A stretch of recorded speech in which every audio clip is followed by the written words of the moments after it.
Welcome, everyone, to another episode of the Weeknight Mysteries.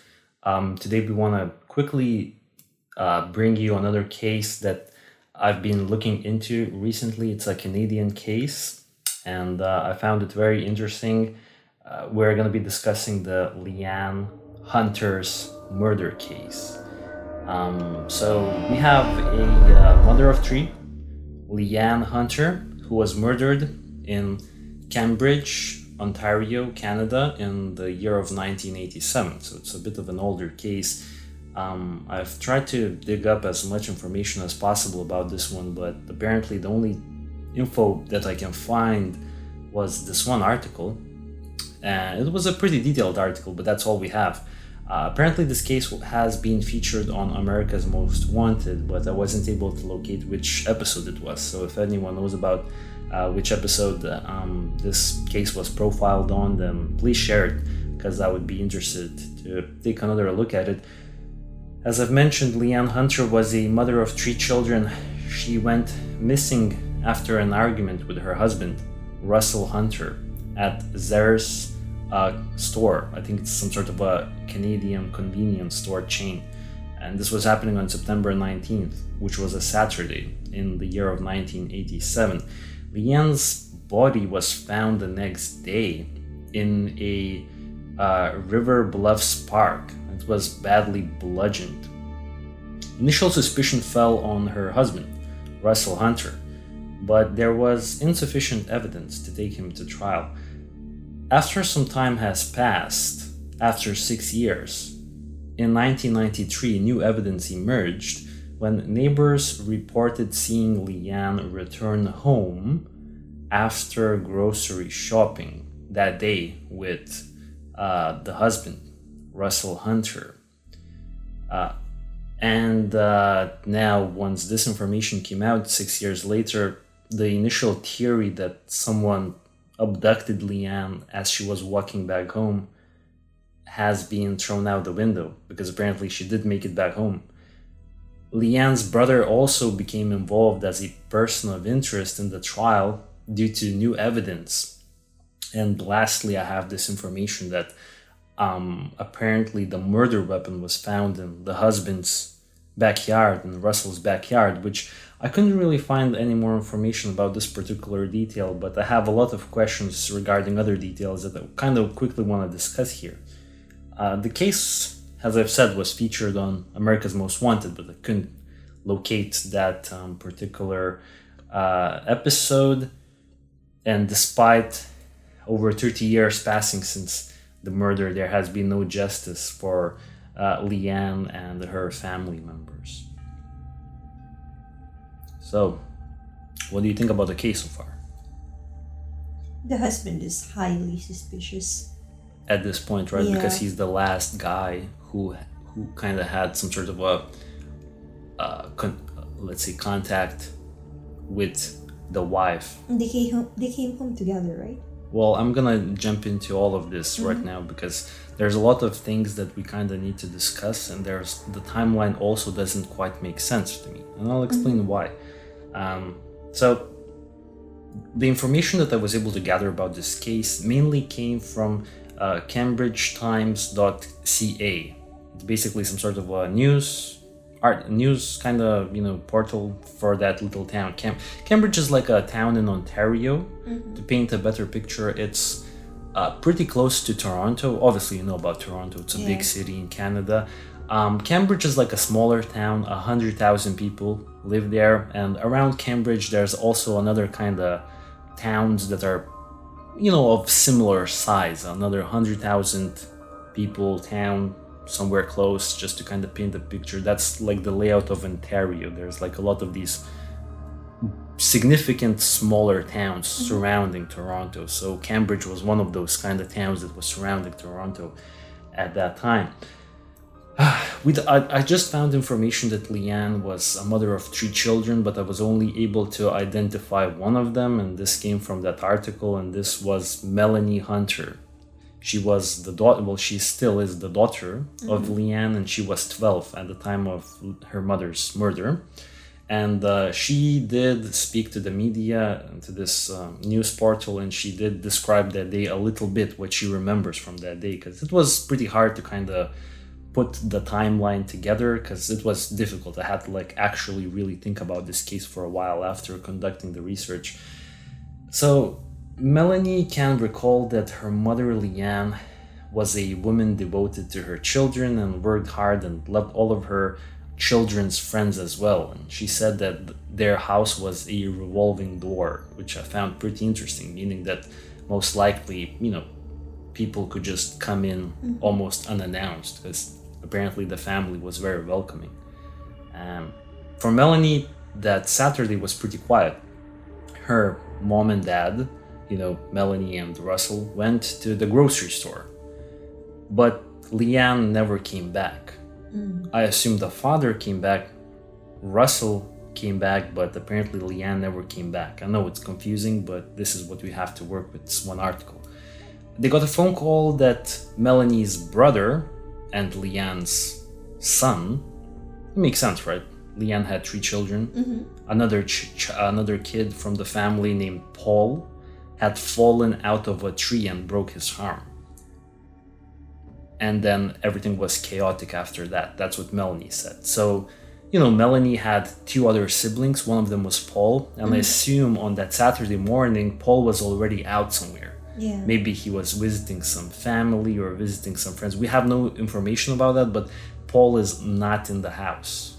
Paul is somewhere else. Melanie's little brother, Paul, is somewhere else. And he also broke his arm on the same day when his mother was murdered. It's pretty crazy when you think about it. Now, timeline isn't clear at this point. As far as I understand, Paul was not home as this was happening. And let's move into what we actually know about the day. So Russell Hunter had taken his wife Leianne to the Zhers store in their kind of general vicinity. It's around 40 minutes away from where they lived. That's still pretty far. Yeah, but that's the information that I'm working with right now. They were supposed to be buying groceries for a future family fishing trip that they were about to have. But there's no more information about that. It is believed that the couple had an argument while shopping, and Leianne left the store alone. She then wrote a note and left that note in the couple's car. And in that note, she had written that she's going to be walking back home alone. She's not going to be riding back home with Russell. Walking? Yeah. And it's 40 minutes away? 40 minutes by foot, sorry. It's not 40 minutes by car. It's by car, it's like maybe 15 minutes. It's like a 40-minute walk by foot. I think it was like 3 kilometers or something like that. Oh, it's doable then. Yeah, it's doable. Now, the next day, her body was found in River Bluffs Park, which is a park kind of fairly close to where they lived. I would say also like just a few kilometers away maybe, because I don't even have the exact location where they lived. I just know the street that they lived in, and from that street it's like maybe almost like walking distance, but still maybe like 3 or 4 kilometers away. So her body's found. She had been bludgeoned and appeared to have been sexually assaulted as well, because her underwear was lowered and her t-shirt and undergarments were pulled up. Initially, investigators believed that Leianne was slain while walking home from the grocery store. You know what I mean? She had a fight. That's what they initially thought, having left the note in the couple's car that, with her intentions of coming back home alone. She was actually last seen walking on Concession Road at 1:50 p.m. Concession Road is that street where they lived. I don't know exactly which kind of house they lived in, but it was in Concessions Road. And Concessions Road is already like 40 minutes of walking distance away from the Zhers store where they were shopping earlier. And it's important to remember the timestamp, 1:50 p.m. They left at 11 a.m. that morning, and at 1:50 p.m. she was already spotted by someone walking back home. So just remember that. However, in 1993, 6 years later, new evidence led homicide detectives to reopen Leianne's murder case because neighbors had came forward saying that they saw Leianne at home at 3:45 p.m. And now the whole theory about, her getting abducted on the way back home kind of got wiped out. No one was believing that anymore. So obviously Russell became the number one suspect because now they knew that she came back home and they had a fight. And obviously you think Russell is probably the most, you know what I mean. In addition, I wanted to mention this. In addition, that the semen that was found in her body was identified as that of her husband, Russell's. Wait, what? Yeah. But that's not. But that doesn't necessarily mean that she was sexually assaulted because they were husband and wife. So that actually makes, that's why it was later on kind of, I guess, assumed that she wasn't sexually assaulted because semen could end up in her body because they're married. Before that. Yeah, because they're married. Now, 8 years after Leianne's murder, so in 1995, Russell was actually charged with her death. And the motive behind this was a neighbor or a friend I couldn't really identify, named Trudy Legis or something like that, testified that Leianne had spoken to her that same morning when she was murdered, and she said that she was going to issue Russell an ultimatum about his drinking problem. And this is why I even think that maybe that fight in Zhers even occurred, because maybe she brought up the drinking and they started fighting. Investigators' theory was that Russell took Leianne in his van sometime after 3:45 when she was spotted by the neighbors. This is that new piece of evidence that came out. And drove to an industrial area near their home. He then killed her and dumped the body later in the park. However, no blood was found on Russell or in his van or in their home. So that's also something to think about. Police originally believed they had a time gap from 3:30 p.m. to 5:50 p.m. So that's 2 hours and 20 minutes in the afternoon when Russell wasn't accounted for. I know this is going to get very complex and confusing. And this article, I kind of estimated that their timeline is broken because it's hard to understand what they're trying to say, but we can kind of still keep going with this information. During this time, Russell had apparently driven to the tree that his son, Paul, had fell from and broke his arm. We don't have any information where the son was at and anything. We just know that the Russell took Paul that afternoon to Cambridge Memorial Hospital and then later to Hamilton, which is another city kind of adjacent to Cambridge. It's like maybe 40 minutes away or something like that via the car. So we know that he did take his son to the hospital later on. So as far as I understand, according to the investigators, he would have had to have killed Leianne before he went to take care of his son. That's how they were building up the timeline. However, after going through the chronology of Russell's entire day on the 19th, when he had been seen by witnesses and throughout phone calls received and made by himself, the time gap had been whittled down to 15 minutes. So initially they thought that they have 2 hours and 20 minutes. But I think the defense attorney had kind of estimated that the gap was only 15 minutes where Russell was actually unaccounted for.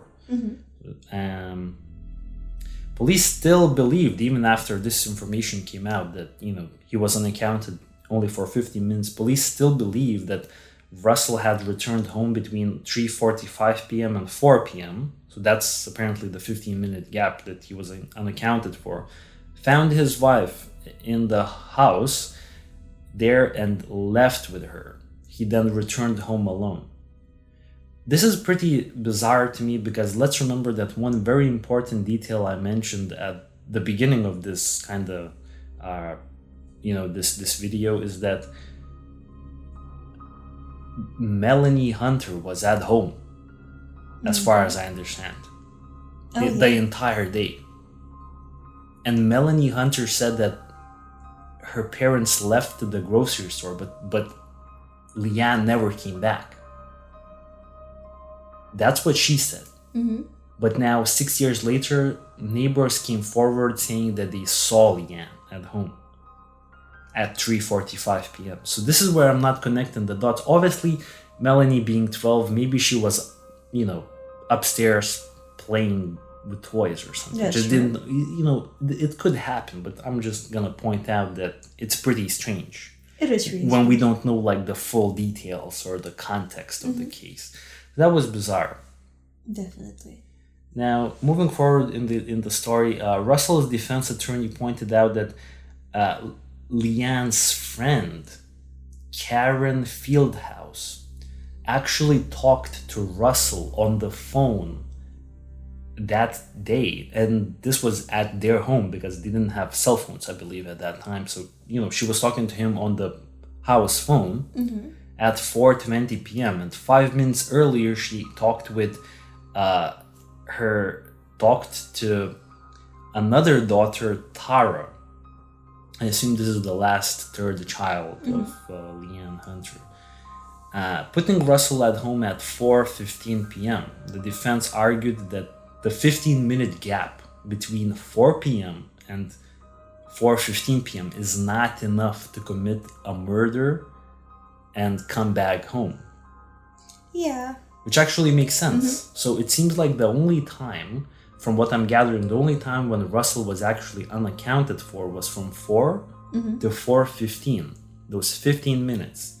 And, he was accounted for the rest of the day, or at least up to some point in the evening maybe, where, if they were searching for Leianne, maybe if he did kill her, maybe sometime in the evening he could say, I was driving around looking for her, but in fact maybe he went to some area where he had... And dumped her body. Yeah, and dumped her body after the fact. But then again, if he had committed a crime, then apparently it would have happened in those 15 minutes, which is a pretty short amount of time. It's a pretty tight deadline, tight gap in the timeline, Moving forward, I have some more information that during the trial, when the trial was actually happening, friends and family members testified at different times that Russell actually told them that he had killed Leianne, his wife. Russell, who had an alcohol problem, wasn't taken seriously in any of these confessions because he was inebriated, and as he was confessing to family members and friends, he was always drunk when he was saying, I killed Leianne. And so those kind of, confessions were not taken seriously at that time. But it's also strange. And why not? Why not, right? A significant turning point in the trial come when the defense, Russell's defense attorney, the people that are defending him in court, introduced new evidence in the case. And the first piece, and there were four pieces of evidence that kind of were very, that were implicating Leianne's brother, believe it or not. So Leianne had a brother named Sean Grenier or something like that. So the first piece of evidence that the defense introduced was that 2 particles found on Leianne's clothing were matched with those found in the car of Leianne's brother, Sean Grenier. That's her brother, biological brother. Another piece of evidence was that white metallic spirals, some sort of white metallic spiral thingies, were found on Leianne's underpants and bra when she was found murdered. What are those? I don't know, but also these were matched with similar particles to Sean Grenier's trunk, her brother's truck. Oh, that's pretty bad. Truck's trunk or something like that. Or maybe car's trunk. I don't know what kind of car he was driving. Authorities also found a red paint chip on Leianne's jeans that was indistinguishable from a red chip found in Greenier's truck. Or once again, trunk. I'm not sure. And then the last one was that a forensic chemist at the Center of Forensic Sciences testified that Leianne's body was covered in an oily dirt, similar to an oily substance found in Granier's trunk. So there's a lot of new information that is implicating heavily the murder, like the connection between the brother's trunk and Leianne that day. Now, Grenier had earlier been cleared by police as a suspect early on in the investigation. Okay, how come? However, police did not have this information, these new pieces of evidence that I told you about, until a week prior to them kind of talking about it again. Because this trial is happening 6 years after. Because remember, the murder happened in 87 and the trial is happening in 93 because neighbors came out with the new evidence. Does that make any sense? Yeah. 6 years later. And by that time, everyone had already forgotten about Sean Grenier. But now, all of a sudden, they had this new information. So it's a bit strange how, Grenier never really appeared as a person of interest ever again. There's no information on the brother. But it seems like someone should have investigated these new details. But as far as we know, nothing really came about of this. So maybe because all the evidence, at least at that time, were pointing to the husband. Yeah, exactly. They were very focused. You're completely correct. The prosecution asked the judge to grant a lengthy adjournment process to try and link Russell, the husband, to this new pieces of evidence brought by the defense, especially to that red paint chip. Because now they were trying to connect Russell to the evidence found in the brother's car's trunk. But the judge refused, and assistant attorney requested the not guilty verdict in light of the new evidence, and so Russell Hunter was cleared because of this new evidence, because of the fact that the time when he wasn't accounted for was now only 15 minutes, and so they didn't have enough evidence to kind of put that guilty verdict, so they decided to kind of say that he was not guilty anymore. Police said that after the trial, Leianne's brother, Sean Grenier was earlier cleared as a suspect because he and his sister worked at the same place at the time of her murder, so that paint chip could have easily transferred from her clothing to the trunk because they were working at the same job. Was she working that day she died? Huh? Was Leianne working the same day she died? No, because I think it was a Saturday, so it was a day off, I think. Melanie said, we have no idea where she was working, by the way. This information is not for us to kind of find out right now. Melanie said that her father, Russell Hunter, wanted it resolved. So Melanie, being the daughter, claimed that her father, Russell, wanted this case resolved. He kept asking the family for years to go to the police and try to reopen the case. However, most of the family members were nervous that he would get rearrested. So apparently, Melanie claims that from the family perspective, at least herself, she never thought that her father killed her mother. She never thought that could have happened. The trial also pitted one side of the family against the other. Leianne's family were convinced that Russell murdered her, and I guess they didn't believe that her brother, Sean Grenier, had anything to do with her death. While Russell's family kept on insisting on Russell's innocence. Melanie Hunter said that, I don't want to say it in a negative way, but I was really influenced by one side versus the other side of the family. And I listened to a lot of it. Of course, you take the negativity from them and say, oh, well, it must have been your uncle because of the evidence. And as I've gotten older, I'm impartial to all of it. I believe that there's a third story to it. I don't know. I've always taken the approach, I don't want to know information. I don't want to ask questions, because once you ask those questions and you get the answers, you can't take it back. Asked point blank if she believed that her father killed her mother, she said that she never believed he did it. She said, I tried to think if there was a possibility, but I lived with my dad. I grew up with my dad. And if it was him, then hopefully something will come forward to prove that. But at that point, I don't believe it was my dad. And she never said it. She believed that it was the dad. She said, I believe we all meet our creator at the end. I think at this point, whoever did it, they'll have to be the one to confess. Hopefully, if that person's still alive, they can shed some light on what happened.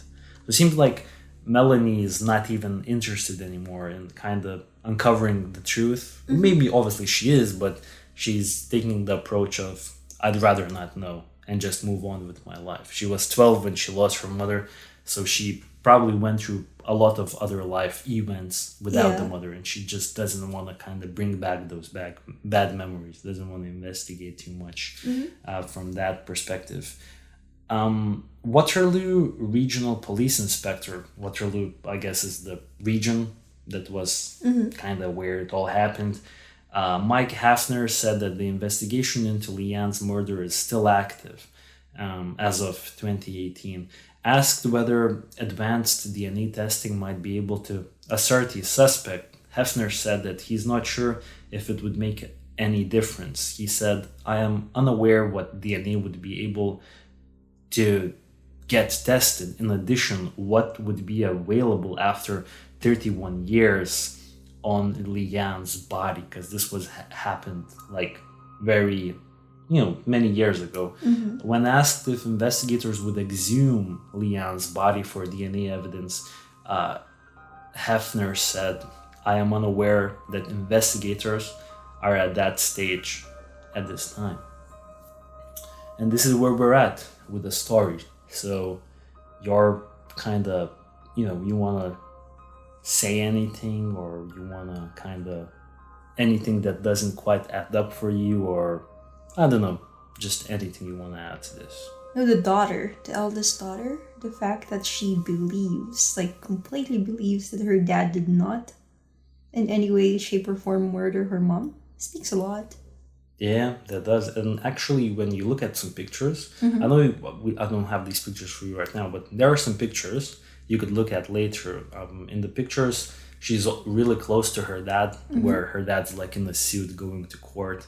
So all the time, I don't think they believe that happened, that he killed his wife. And I listened to another podcast from a local person who lived in the region. They also said that they couldn't find a lot of information on this case, but they also kind of didn't lean towards that Russell killed his wife.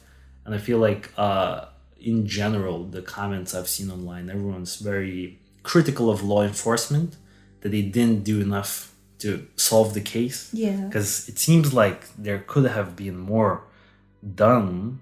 Definitely. And obviously the brother, we kind of lack a lot of information about him. All right, so I want to kind of put the timeline into perspective, because maybe the timeline is going to answer some questions. So let's start with 11 a.m. that morning. Russell and Leianne went to Preston Zhers store. So they just went there with Russell's car. At 1:50 p.m., Leianne was last seen walking on Concession Road again, where they lived. 1:50 p.m., she was already in her neighborhood. That's 2 hours later. I guess I was thinking about the timeline, and it kind of makes sense, because, if they left at 11 a.m. that morning, maybe they arrived at 11:30, getting dressed and everything, whatever. 11:30, maybe they spent another 30 minutes shopping there, or 15 minutes shopping there. Maybe Leianne approached Russell, gave her the ultimatum about the drinking problem. They got into a fight. She left, wrote down a little note, left the note in the car, started walking back home, and by by 1:50 p.m., almost 2 hours later, it makes sense that she's back in her neighborhood walking. Like that kind of part makes sense to me. Like Yeah. from the timeline perspective, everything makes sense. Now, what doesn't make sense to me is that by 3:45 p.m., neighbors claim that they already saw Leianne at their home.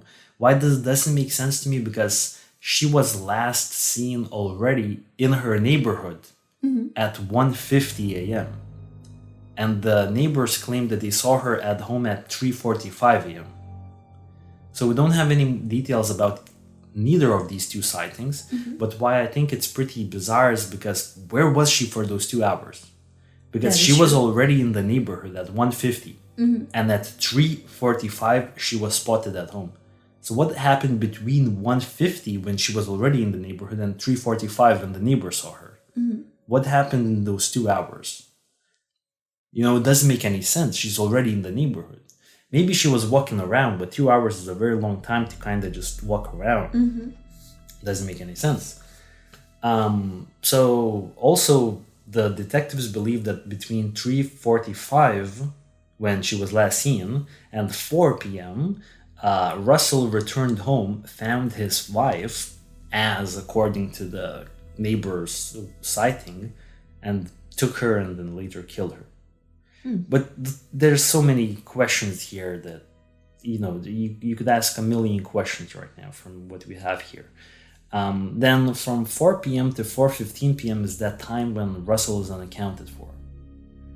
15 minutes. 15 minutes. So he would have had to have killed her in that time, And then at 4:15 p.m., Leianne's friend Karen Fieldhouse was already talking with Russell.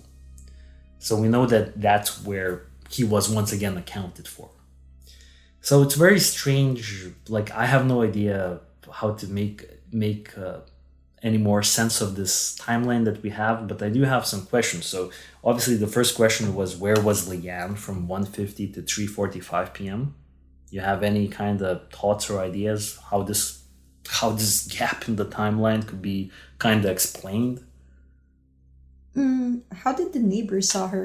No In the first idea. place. We have no there. I couldn't find any details about the sighting. Did they see her walking around, or did they see her inside a home? Were they spying? That's a very good question, but I have no idea. Yeah. I think that would answer a lot of questions if we had more information about the particular sighting. Another question I have is when exactly did Russell leave to help his son Paul, who broke his arm? Was this before 3:45 p.m. or after? You know what I mean? When exactly because he was in the store at Zhers grocery store. Yeah. And how would he even get the information that his son had broken his arm? Because there were no cell phones or pagers or anything in 87. He would have had to go back home and someone would have had to call them. Maybe he did, though. Yeah, exactly. So my question is, when exactly did he go to help Paul? Because I think it could be a situation where maybe even at 4 p.m. or something like that, he got a call when he was already at home, or like 4:20 p.m. or 4:30 p.m. And then he went to kind of help out Paul, because Paul is probably a young kid, so he couldn't be that far away from home. He's probably somewhere, maybe with friends or Within the neighborhood. on a sleepover. Yeah. Another question I have is that whole situation that the murder weapon was found in Russell's backyard. That is very interesting. I have no information about this. This is the only thing I got, is this particular detail, but I have no way to kind of check it or get any information. And why is it worded that way? Russell's backyard. Isn't it supposed to be the family's backyard? I think this was on Reddit. Someone who watched America's Most Wanted maybe saw that detail. But that's all we got. So, once again, not much to work with, I guess. Now, another question I have is about Sean Grenier. Where was Sean that day? Like, can we get this answer, please? And then why so many details are linking his trunk to the crime? And that specific underpants detail is really strange, because I could see how like the oily substance matched the trunk, the red paint chip, because okay, they worked together and maybe it kind of makes sense. Yeah. But underpants. Yeah, that's pretty weird. Why those metallic spirals matched underpants? Now that's very strange. Definitely. You know? Because if it's just, on her t-shirt or something like that, but underpants is a very strange place to find the substance in her underpants and then find the similar substance in the brother's trunk. Yeah, that's pretty weird. This is very weird. And then another interesting thing is I don't really read anything about an investigation into Sean Grenier. Like, shouldn't they renew the investigation into Sean Grenier? Because the law enforcement were very quick to start a trial against Russell when the neighbors came out. But I don't read anything about Sean Grenier. Yeah, when there were multiple evidences found in his trunk or truck. Yes. Okay, so we can't really talk much about that. And there were other pretty weird details happening that I kind of want to bring up real quick here. So Melanie Hunter, the daughter, she told the media that police actually looked into a few other leads. And I tried to find any information about these leads, but I couldn't find anything. So the first lead was a neighbor of Leianne's. And now this neighbor was someone that Leianne feared. And, oh, jeez. And whenever he would come around to their home, she would hide from him. Is this kind of like a pesky neighbor or like straight up creepy neighbor? I have no idea. This is the only information I have. That there was a neighbor, and apparently Leianne feared this neighbor, but police investigated him. So it couldn't have been the neighbor, apparently. Also, how come the evidence is in the backyard? It could potentially be that creepy neighbor. We have no idea. No, jeez. But that's a very good thing that you kind of just said. It could connect, but it's just an afterthought at this point because there's no information. Then there was another murder in Kitchener. This is according to Melanie. Kitchener is another 200,000 people town, kind of close. Okay. There was another murder in Kitchener in 1970s where a girl died in the same way. Police went and interviewed a person of interest that might have connected the cases. However, this person moved and they lost track of him. This is what Melanie claims. So when Melanie says that someone had died in a similar way, I would say someone was probably found in a park, almost sexually assaulted. But this happened in the 70s and this happened in 87, 10 years apart. So I tried to find like a murder that kind of happened in a similar way in Kitchener in the 70s, but I couldn't pinpoint what Melanie was talking about. So this is all we got. And lastly, in trial, it was also submitted into evidence that Leianne had received obscene phone calls leading up to her death. Neighbor. I don't know. And then Melanie didn't know if that had any connection to the phone call her grandmother, so Leianne's mother, received at their home in June of 1988, so the following year after she was murdered, when a man had asked for Melanie. But Melanie was at the baseball game. So I feel like we lack a lot of context about this particular one, so Definitely. can't even go in that direction. So to kind of sum up the whole thing, right? I feel like the biggest takeaways I have from the case is that Russell had only 15 minutes to kill his wife.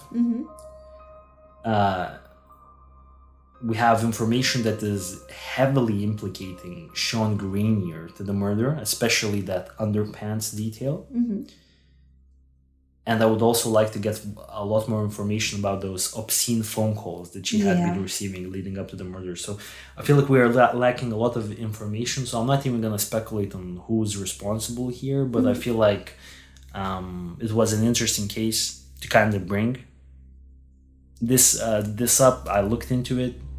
and I can't really come to a conclusion. I have too many questions That is true. about this case. But the older brother, Sean, is a little bit more suspicious than the husband. I mean, from this one article, I would say so, yes. Right? But we lack a lot of information. Yeah. So I guess what I wanted to do with this one is to just kind of bring some attention to it. Mm-hmm. And that's it. I don't want to kind of speculate too much because it's been a long time and we don't know a lot of information. So just wanted to kind of put this one out there. Shed some light into it. Shed some light into it. And I guess we will be talking about some more cases soon. But I think this is all I had on the death of Leianne Hunter. And yeah, leave your thoughts in the comments, guys. What do you think happened? Please like and subscribe to the YouTube channel. And we'll catch you on another case. See ya. Take care, guys. Bye.